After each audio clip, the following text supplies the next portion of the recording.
ভাই এই অংশ রেকর্ড করবেন না? আচ্ছা, ভাই এ- আনরিয়ালাইজ। এখানে 25,000 গুণ 25/125 দিলে হয় 5,000। এই 5,000 টাকা হচ্ছে প্রফিট। এইচ যে এস এর কাছে পণ্য বিক্রি করছে তার প্রফিট হচ্ছে 5,000, কিন্তু আমার লাগবে প্রফিট না, আনরিয়ালাইজ প্রফিট। তো আনরিয়ালাইজ প্রফিটটা অ্যাকচুয়ালি কি জিনিস? হুম, ভাই এর যখন যতটুক বিক্রি করে লাভ করবে ওই লাভ তো করছে, এইচ তো যতটুক লাভ করছে 5,000, কিন্তু আনরিয়ালাইজ হলো এখানে পণ্যটা কিনছে কে? এস না? হ্যাঁ, এস কিন্তু এই পণ্য কিনে নিজের কাছে রেখে দিবে না, সে আবার বাইরে বিক্রি করবে। সে কি করবে? বাইরে বিক্রি করবে। বাইরে বিক্রি করতে পারলেই এই তার টাকাটা পাবে, মানে প্রফিটটা পাবে। আর যদি বিক্রি করতে না পারে তাহলে পাবে না। না। কথা বুঝছো নাকি না? জি ভাই বুঝছি। তাহলে আমাকে দেখতে হবে এস বাইরে বিক্রি করতে পারছে কি পারে নাই। কতটুক বিক্রি করতে। রাইট, গতকালকে টোটালি কোনো পণ্য বিক্রি করতে পারে নাই, কিন্তু আজকে কি বলছে? এইখানে বলছে দেখো, half of this goods were in stock. হ্যাঁ, ওয়ার ইন স্টক মানে স্টকে থেকে গেছে। কতটুক থেকে গেছে? হাফ। অর্ধেক থেকে গেছে। তাহলে এস এর স্টকের মধ্যে থেকে গেছে ওই পণ্যের অর্ধেক।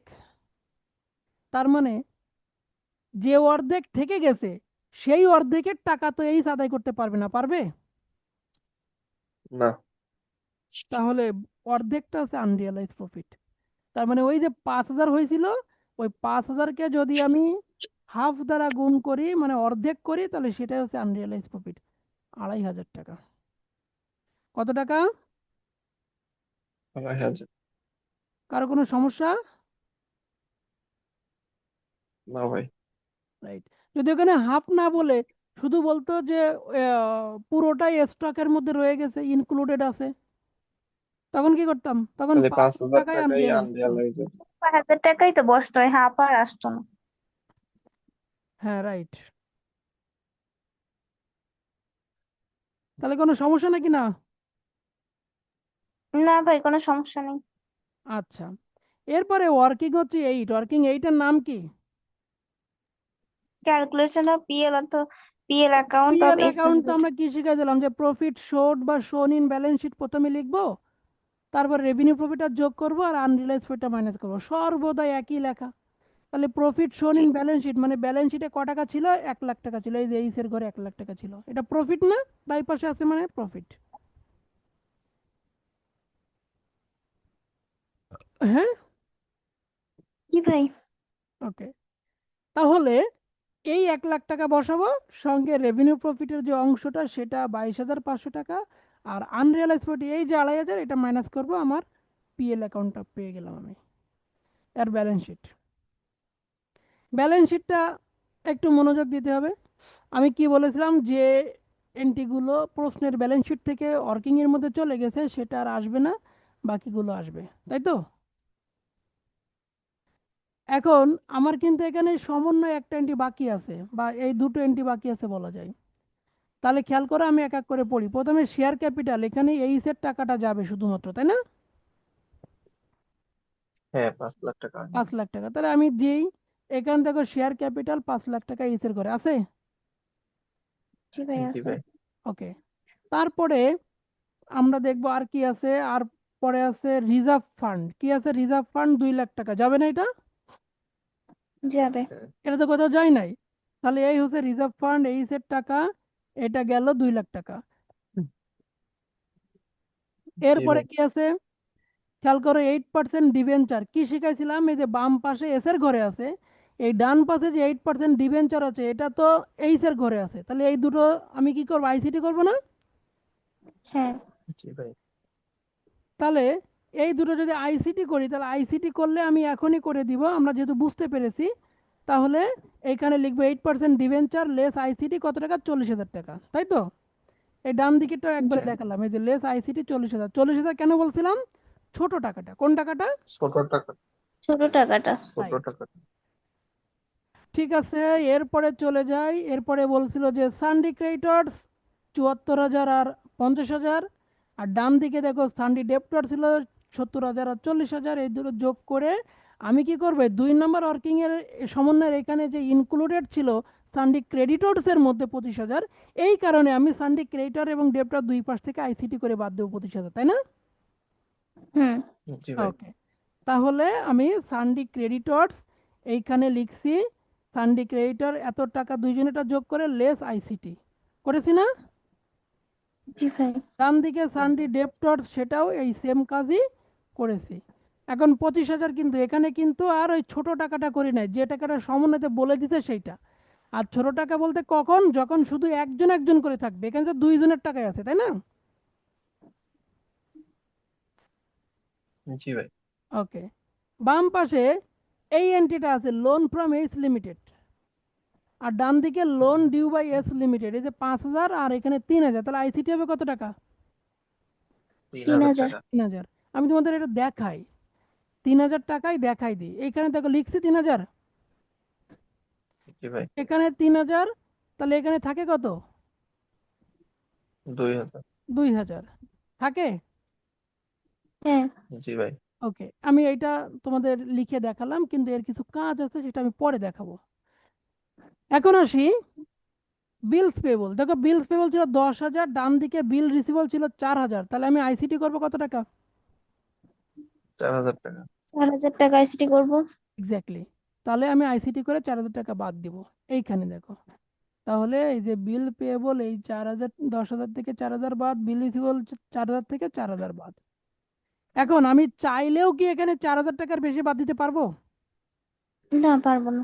না। এখন এখানে একটা সমন্বয় ছিল যে বিল পেয়েবল নিয়ে তোমরা, আমি বলে দিয়েছিলাম যদি এরকম থাকে তাহলে সমন্বয় দেখে কোনো লাভ নাই, বিশেষ করে এই এন্টিটার ক্ষেত্রে, বিলস পেয়েবলের ক্ষেত্রে। দেখো দেখো এখানে কি বলছে, যে total acceptance of S limited bills value 8,000 টাকা।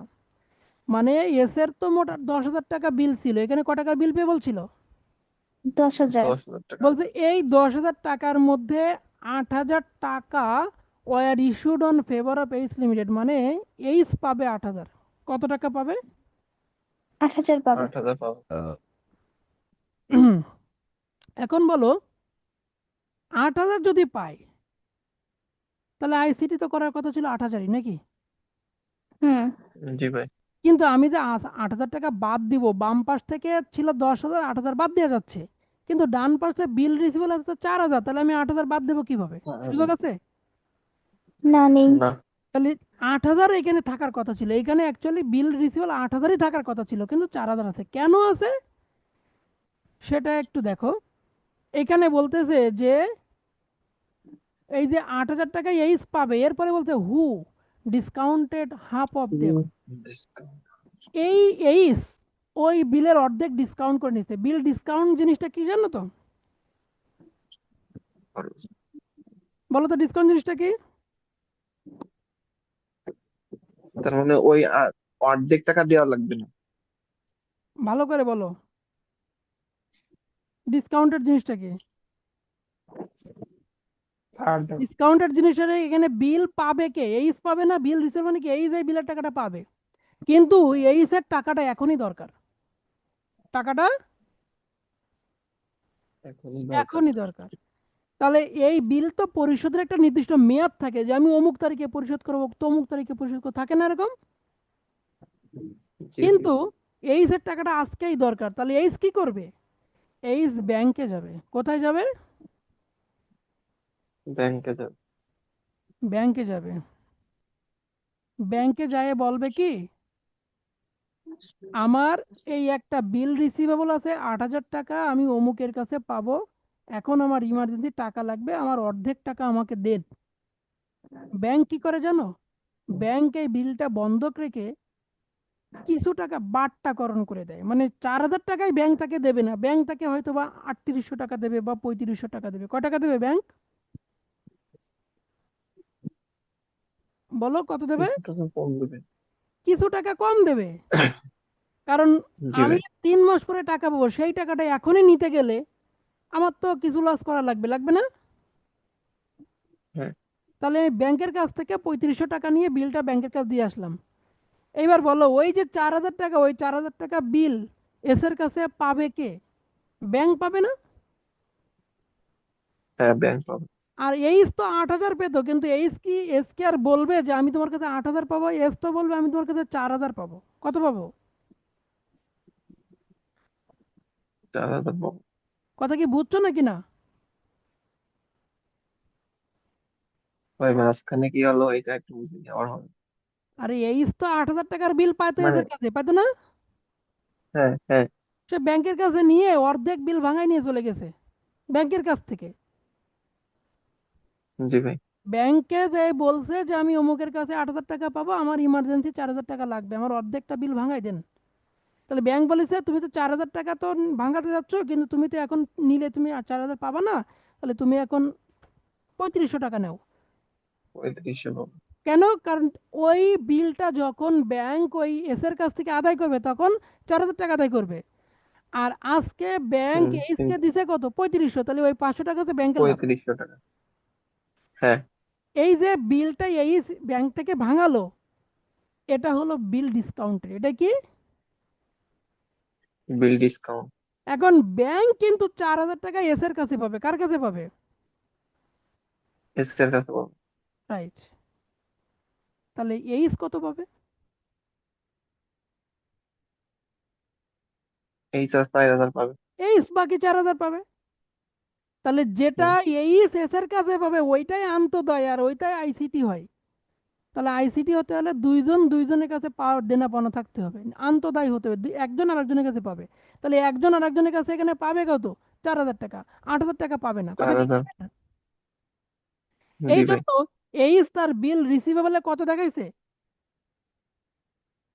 কত দেখাইছে? 4,000 টাকা কিন্তু দেখাইছে। হওয়ার কথা ছিল কত? 8,000।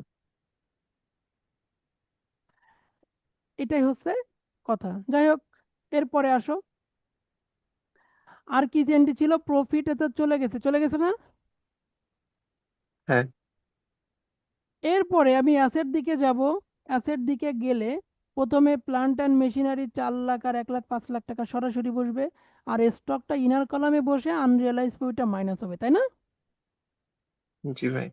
তাহলে জি প্লান্ট ভাই। অ্যান্ড মেশিনারি আমি অ্যাসেট দিকে দেখো দুইজনের টাকা যোগ করে বসাইছি 5,00,000 টাকা, স্টকটা দুইটা যোগ করে এখান থেকে আনরিয়ালাইজ প্রফিট বাদ দিয়েছি ওয়ার্কিং 7 এর যে 2,500 সেটা। ওকে? জি ভাই। হ্যাঁ ঠিক ভাই। আছে। এরপরে আমি যাই। এরপরে আর কি আছে? এরপরে আছে 1,500। 8% ডিবেঞ্চার তো আগেই চলে গেছে। 1,500 শেয়ার, এটা জি তো ভাই। চলে গেছে। লোন ডিউ এটাও চলে লোন গেছে। ডিউ। ডিবেঞ্চার চলে গেছে, বিল ডেট পেমেন্ট পার্সন চলে হয়ে গেছে। গেছে।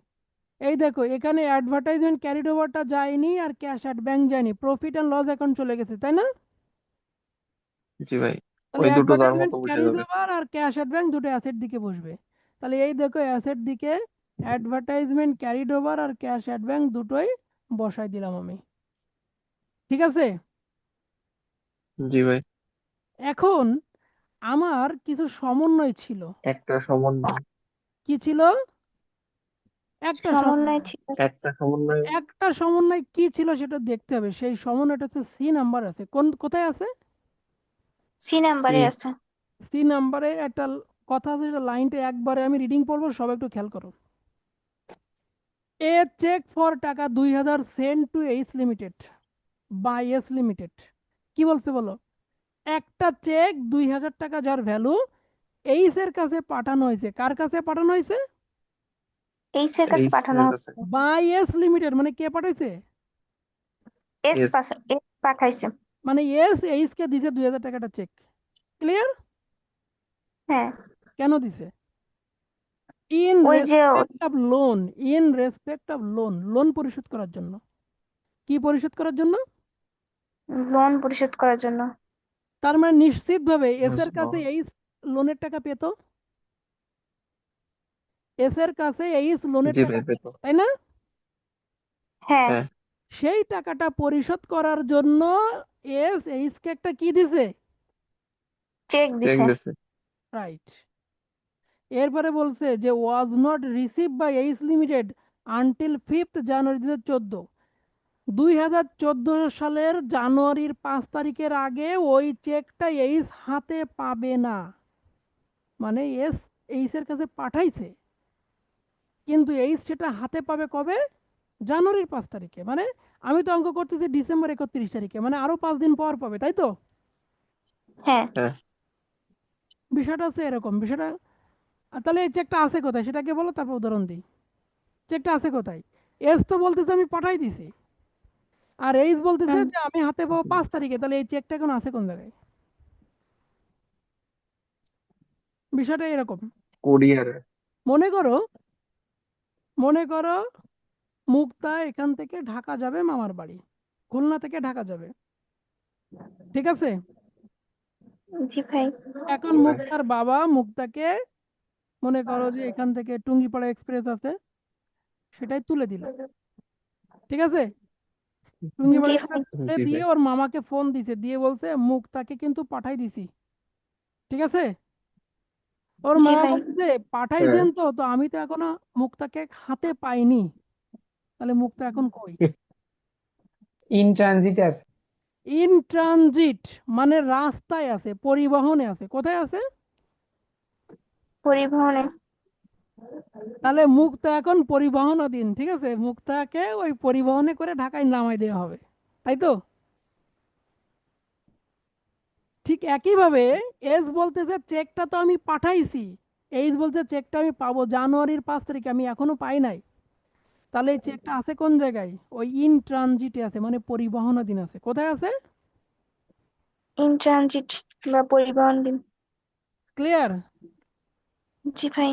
এখন বলো, এস কি বলবে যে এইস আমার কাছে কোনো টাকা বা চেক কিছু পাবে, এরকম কিছু বলবে? এস বলবে আমি তো সব পরিশোধ করে দিছি, নাকি? হ্যাঁ। হ্যাঁ। তাহলে লোন বাবদ এস এর এই বাম পাশটা জিরো করতে হবে। দেখো তো আমি আইসিটি করে জিরো করে দিছি কিনা, ছিল? জি ভাই। কিন্তু ডান দিকে তাকায় না দেখো ভাই। এইস কি বলতেছে, এখনো পর্যন্ত আইসিটি করার পরে 2000 টাকা সে এখনো এস এর কাছে পাবে, তাই বলতেছে না? হ্যাঁ। হুম। কিন্তু যখনই এই কথা বলবে যে আমি চেকটা এখনো হাতে পাইনি, তুমি পাঠাইছো ঠিক আছে, বা চেকটা আমি এখনো হাতে পাইনি, চেকটা আমি পাবো জানুয়ারির 5 তারিখে, যখন এই কথা বলবে তখন এই স্যার কখনো তার বইয়ে লিখতে পারবে না যে আমি এসের কাছে লোনের টাকা পাবো। লিখতে পারবে? এইস বলবে আমি ওই না। চেকটা পাবো। এইস কি বলবে? চেকটা পাবো। ওই লোন আর পাবো এটা সে বলতে পারবে না, সে কি বলবে? আমি চেক পাবো। আমি কি বুঝাতে পারছি কথাটা? জি ভাই। জি ভাই। তাহলে লোন পাবে না এই কথা যদি বলে, তাহলে লোনের টাকা এখানে জিরো করতে হবে। কত করতে হবে? জিরো করতে হবে। তাহলে লোনের টাকা জিরো করতে গেলে এখানে 2000 লেখা যাবে না, লোন সমান সমান জিরো করতে হবে। তাহলে জিরো করতে গেলে 5000 টাকা থেকে কত মাইনাস করতে হবে? 5,000 ম্যানেজ করতে 5,000। হবে। 5000ই মাইনাস করতে হবে, দেন এটা জিরো হবে। এইবার আমি নিয়ম অনুযায়ী কি বলবো, ওই লোন তো আমি পাবো না, পাবো হচ্ছে চেক। তাহলে সেই চেকের কথাটা নিচে আমি আলাদা করে লিখবো যে চেক ইন ট্রানজিট 2000, মানে ওই চেকটা আমি পাবো, যে পরিবহনাধীন চেক আছে ওই চেকটা আমি পাবো। চেক ইন ট্রানজিট মানে পরিবহনাধীন চেক, এটা সম্পদ, এটা আমি পাবো, এটা সম্পদ, ঠিক আছে? জি ভাই। আমি কি বোঝাতে পারছি কথা? হ্যাঁ। যদি সমন্বয় এই কথা না থাকতো তাহলে শুধু আইসিটি 3000 করে দিলে কিন্তু শেষ, আর কিচ্ছু করা লাগতো না। বাট চেকের কথা বলাতে ডান দিকে আইসিটি আমি বেশি করছি 2000, আর যে 2000 বেশি আইসিটি করছি সেই 2000 কিন্তু নিচে আমি চেক নামে আলাদা করে লিখে দিছি। জি জি ভাই। ভাই। এই এই হলো আমার অঙ্ক। আর বাকি 3টা ওয়ার্কিং আসবে না? বা হ্যাঁ, ওয়ার্কিং এর কথা তো কোনো বলি নাই, আমি তো ব্যালেন্স শিট আর সমন্বয় থেকে বললাম। এবার আমি কি করব, আমার ওয়ার্কিং ছিল 8টা, 8টা থেকে এখনো আমার কটা যাবে? মোট 4টা যায়। 4টা। একটা তো চার। অলরেডি দিয়ে দিছি, 7 নাম্বার দিয়ে দিছি, তাহলে কি কি যাবে? 4 যাবে গুডউইল হচ্ছে 52,500, গুডউইল 52,500 যায় কোন 4, দিকে? 6 আর 7। বাইপাসে না? জি ভাই। গুডউইল 52,500 টাকা। কেন তাই পাশে গুডউইল যাবে কেন? অ্যাসেট না? অ্যাসেট যাবে ও না? সরি,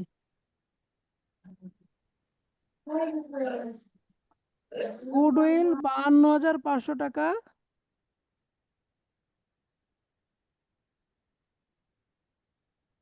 অ্যাসেট দিকে যাবে। আর দুটো সমন্বয় বাকি আছে, ওয়ার্কিং বাকি আছে, মাইনরিটি ইন্টারেস্ট, তাই তো? মাইনাস হ্যাঁ জি ইন্টারেস্ট ভাই। কত টাকা? এটা হচ্ছে 25,000 টাকা দায় পাশে, তাই তো? হ্যাঁ 25,000। হ্যাঁ,